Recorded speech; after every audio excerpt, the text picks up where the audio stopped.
కాంగ్రెస్ ఎమ్మెల్యేలు నాయకుల్లో అంతర్మదనం సీఎంను నిలదీద్దామంటూ కీలక నేతతో చర్చలు అని చెప్పేసి ఇక్కడ వార్త చూస్తా ఉన్నాం. అయితే ఈ బనకచెర్ల ప్రాజెక్టు విషయంలో ఢిల్లీలో మీటింగ్ జరిగింది. రేవంత్ రెడ్డి ట్రాప్లో పడిపోయినరు కాంగ్రెస్ నాయకులు, అసలైన కాంగ్రెస్ నాయకులు. చంద్రబాబు నాయుడు ట్రాప్లో పడిపోయినరు. ఈ బనకచెర్ల అంశం మీద చంద్రబాబు నాయుడు లేకపోతే నిమ్మల రామ్మోహన్ నాయుడు రేవంత్ రెడ్డి మాట్లాడిన తర్వాత ఏ కాంగ్రెస్ నాయకులు నోరిప్పలే. అంతకుముందన్న ఉత్తమ్ కుమార్ రెడ్డి మాట్లాడిను, బనకచెర్ల ప్రాజెక్టును అడ్డుకుంటాం, బనకచెర్ల ప్రాజెక్టును కట్టడానికి లేదు, బనకచెర్ల ప్రాజెక్టు కడతామంటే ఊకునేది లేదు, సహించేది అని చెప్పేసి పవర్ పాయింట్ ప్రజెంటేషన్లు ఇచ్చుకుంటా ఉత్తమ్ కుమార్ రెడ్డి మాట్లాడారు. తర్వాత ఢిల్లీలో మీటింగ్ అయిన తర్వాత ఈ బనకచెర్ల ప్రాజెక్టు అంశం ప్రస్తావనకు రాలే. ఏదైతే రేవంత్ రెడ్డి ఒక మాట మాట్లాడిండు, నిమ్మల రామ్మోహన్ నాయుడు ఒక మాట మాట్లాడిండు. ఈ మీటింగే బనకచెర్ల ప్రాజెక్టు గురించి, ఈ మీటింగ్ ప్రధాన ఎజెండానే బనకచెర్ల ప్రాజెక్టు గురించి అని చెప్పేసి రామ్మోహన్ నాయుడు చెప్పిండు.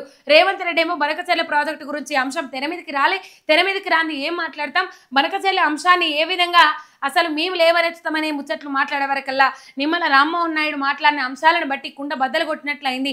రేవంత్ రెడ్డి బనకచెర్ల ప్రాజెక్టుకు సపోర్ట్ చేస్తా ఉన్నారు, రేవంత్ రెడ్డి బనకచెర్ల ప్రాజెక్టును ఎంబడేసుకొని వస్తా ఉన్నారు అనే అంశం అయితే ఒకటి క్లియర్ కట్గా అర్థమైంది. అయితే కాంగ్రెస్ ఎమ్మెల్యేలు నాయకుల అంతర్మదనం, మనము రేవంత్ రెడ్డి ట్రాప్లో పడిపోయినాం, రేవంత్ రెడ్డి మాటలు విని మనం మోసపోయినాం, రేవంత్ రెడ్డి మాటలు విన్న తర్వాత మనం ఆగమైనమని చెప్పేసి గ్రహించిన మంత్రులు కానీ కాంగ్రెస్ పార్టీ సీనియర్ నాయకులు కానీ లోపల అంతర్మదనంలో పడిపోయినరట. ఏమైంది, ఇట్లెందుకు ట్రాప్లో పడిపోయినాం, ఎందుకు మనము ఇట్లా చేసినాం, తెలంగాణ ప్రాంతానికి ద్రోహం చేసినట్లు అవుతుంది కదా అని చెప్పేసి లోపల అంతర్మదనానికి గురైనరట. సీఎం ఏకపక్ష నిర్ణయానికి మన భవితను పనంగా పెట్టాలనా, ఆయన గురుదక్షిణ కోసం రాష్ట్ర ప్రయోజనాలను బలిపెడతారా, బాబుకు లాభం కోసం మనమంతా ఎందుకు నష్టపోవాలి, తెలంగాణకు ద్రోహం చేస్తే కాంగ్రెస్ పార్టీకి పుట్టగతులు ఉండవు, బీఆర్ఎస్కు అస్త్రాన్నిచ్చి మరింత బలోపేతం చేస్తున్నట్టున్నది ఓ కాంగ్రెస్ కీలక నేత వద్ద గోడు వెళ్లబోసుకున్న నాయకులు, అసంతృప్త ఎమ్మెల్యేలతో పాటు జిల్లాల నుంచి సంప్రదింపులు, బనకచెర్లపై నిలదీద్దాం, అండగా ఉండాలంటూ అభ్యర్థనలు అని చెప్పేసి ఇక్కడ వార్త చూస్తా ఉన్నాం. అందరికీ అర్థమైతా ఉన్నది బనకచెర్ల ప్రాజెక్టుతోనే రేవంత్ రెడ్డి తెలంగాణకు చేస్తున్న అన్యాయం ఏంది, తెలంగాణ రాష్ట్రాన్ని ఏ విధంగా గోసబెట్టాలని, బాబుకు గురుదక్షిణగా బనకచెర్ల ప్రాజెక్టుని ఇచ్చేసి ఏ విధంగా చేతులు దులుపుకుందామని చూస్తున్నాడని చెప్పేసి అందరికీ అర్థమైంది. తెలంగాణ రాష్ట్ర ప్రజలు కూడా అప్రమత్తం కావాల్సిన అవసరం ఉన్నది. ఈ బనకచెర్ల ప్రాజెక్టు మీద పోరాటం చేయాల్సిన అవసరం ఉన్నది. ఒక అవగాహనకు రావాల్సిన అవసరం ఉన్నది.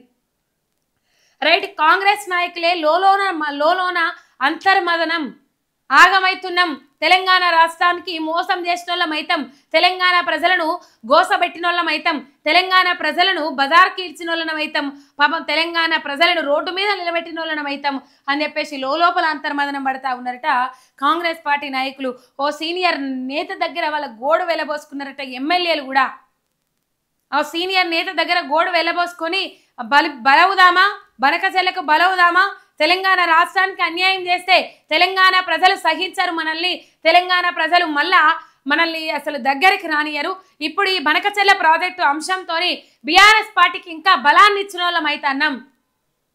ఏమనంటే బీఆర్ఎస్ పార్టీ లేకుండా చేస్తా, బీఆర్ఎస్ పార్టీ కనబడకుండా చేస్తా, కేసీఆర్ పేరు వినబడకుండా చేస్తా అంటే ఎప్పుడు వినబడకుండా అవుతుంది, ఎప్పుడు కనబడకుండా అవుతుంది అంటే నువ్వు కేసీఆర్కు మించి పాలన అందించినప్పుడు, కేసీఆర్ను తలదన్నే పాలన అందించినప్పుడు, కేసీఆర్ పాలనను తలదన్నే పాలన అందించినప్పుడు మొత్తం మీద అట్లా కేసీఆర్ పేరు వినబడకుండా చేసిన వాళ్ళు అవుతావు, కేసీఆర్ పేరు కనబడకుండా చేసిన వాళ్ళు అవుతావు, బీఆర్ఎస్ పార్టీ పేరు వినబడకుండా చేసిన వాళ్ళు అవుతావు. వినబడకుండా ఉండదు, ఎందుకంటే ఉద్యమ పార్టీ కాబట్టి.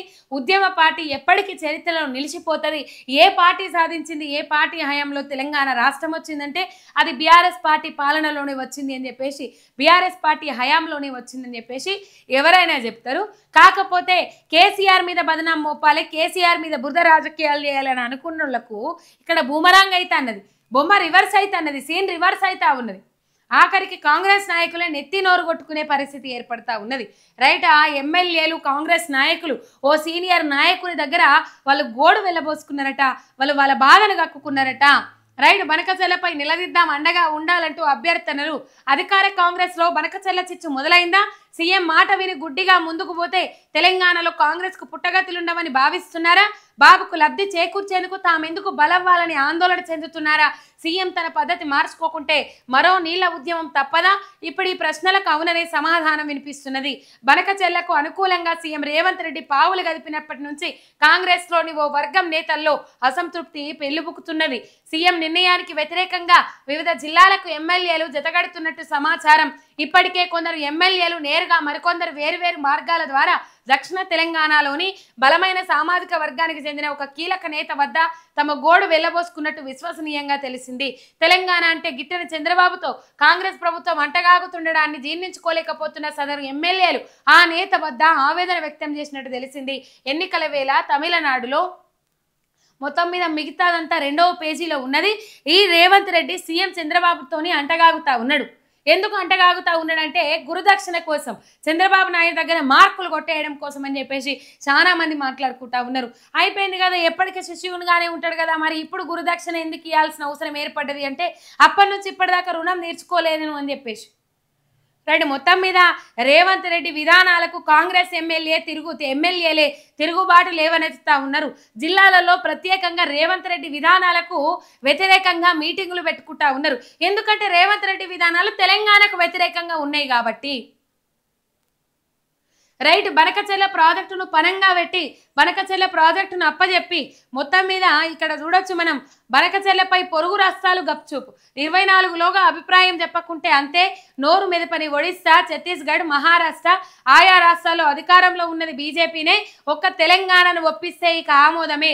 అందుకే రేవంత్తోనే కేంద్రం సంప్రదింపులు, నో అని చెప్పకుండా చర్చలకు సీఎం తహతహ అని చెప్పేసి ఏ రాష్ట్రాలు సపోర్ట్ చేస్తలేవు. ఎందుకంటే ఈ రాష్ట్రాలలో ఒడిస్సా, ఛత్తీస్గఢ్, మహారాష్ట్ర ఆయా రాష్ట్రాలలో బీజేపీ అధికారంలో ఉన్నది కాబట్టి బీజేపీ నాయకులు ఇటు తమిళనాడుకు నీళ్లు పోవాలని చూస్తున్నారు కాబట్టి, తమిళనాట ఓట్లన్నీ బొచ్చలో రాల్పించుకోవాలని చూస్తూ ఉన్నారు కాబట్టి, నదుల అనుసంధానం అని చెప్పేసి ముచ్చట తెర మీదకి తీసుకొస్తున్నారు కాబట్టి ఆ రాష్ట్రాలు సపోర్ట్ చేయాయి. ఇప్పుడు ఒప్పుకోవాల్సిందల్లా తెలంగాణ రాష్ట్రమే. తెలంగాణ రాష్ట్రంలో రేవంత్ రెడ్డి కనుక సై అన్నాడు అనుకో, ఇక అయిపోయింది, రేవంత్ రెడ్డి దిగిపోవాల్సిందే అని చెప్పేసి జనాలు పెడబొబ్బలు పెడతారు. కంపల్సరీ జనాలు రోడ్ల మీదకి వస్తారు. కరువు ఎదుర్కొన్నది తెలంగాణ ప్రాంతం, ఇబ్బందికరమైన పరిస్థితులను ఎదుర్కొన్నది తెలంగాణ ప్రాంతం, ఒక బానిస బతుకులను ఎల్లదీసింది తెలంగాణ ప్రాంతం, నీళ్లు లేక తాగునీళ్ళకి ఎడిసింది తెలంగాణ ప్రాంతం. ఇలా అచ్చిన నీళ్ళని ఎత్తుకపోతా అంటే తెలంగాణ గడ్డు ఊరుకుంటుందా బిడ్డ? ఊరుకోదు. కాబట్టి ఒక్క తెలంగాణ రాష్ట్రాన్ని ఒప్పిస్తే అయిపోతుంది, ఇక ఆమోదమే. ఒక్క తెలంగాణ రాష్ట్రాన్ని ఒప్పిస్తే ఆమోదమే. మరి రేవంత్ రెడ్డి ఏమో నో చెప్పకుండా చర్చలకు నేను సిద్ధం, చర్చలకు నేను సై, చర్చలు ఏడబెడతారో పెట్టారు నేను అత్త, ఏంది తెలంగాణను ఎడారిగా మార్చే కుట్రకు మీరు చర్చలకు పోవుడేంది అర్థం కాదు అని చెప్పేసి యావత్తు తెలంగాణ సమాజం ప్రశ్నిస్తూ ఉన్నది. ఎమ్మెల్యేలు అయితే వ్యతిరేకంగా మొత్తం మీద మీటింగులు పెట్టుకుంటా ఉన్నారు.